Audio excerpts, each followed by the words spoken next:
Hello everyone, my self Harimohan Meena. आज मैं बात करने वाला हूँ आपके साथ आदिवासी कौन है और क्या है। दोस्तों, आदिवासी मतलब आदि, प्राचीन, वासी मतलब वास करने वाले। दोस्तों, आदिवासी भारत के उन समुदायों और वंशजों के लिए उपयोग में लिया जाता है जिन्होंने भारतीय उपमहाद्वीप में सबसे पहले इंसानों की बस्तियां बसाई थी। इसलिए भारत के आदिवासियों को मूल निवासी और प्रथम नागरिक कहा जाता है। बात आती है कि आदिवासी शब्द सर्वप्रथम किसने गढ़ा। दोस्तों, 1930 के दशक में आदिवासी शब्द का प्रचलन सामाजिक और राजनीतिक तौर से व्यापक रूप से आया। लेकिन बात कुछ लोग बोलते हैं कि आदिवासी शब्द सर्वप्रथम ठक्कर बाप्पा, जो गैर आदिवासी समुदाय से आते थे लेकिन आदिवासियों को शिक्षा के प्रति प्रेरित करते थे, उन्होंने सर्वप्रथम गढ़ा। दूसरी बात कि भारत के आदिवासी मूल निवासी है, ये बात महात्मा गांधी जी ने अपनी बुक कंस्ट्रक्टिव प्रोग्रामिंग में लिखा कि भारत के आदिवासी ओरिजिनल इनहेबिटेंट मतलब मूल निवासी है।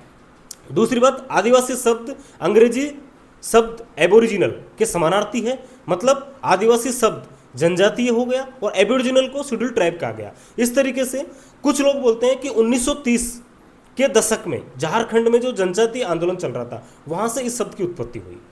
इस तरीके से बाद में आदिवासी शब्द को सामाजिक रूप से तो जोड़ा गया, साथ में राजनीतिक अधिकारों के लिए जयपाल मुंडा जी ने आवाज उठाई और उन्होंने राजनीतिक अधिकारों के लिए भी आदिवासी शब्द को एक व्यापक रूप से प्रचलित किया।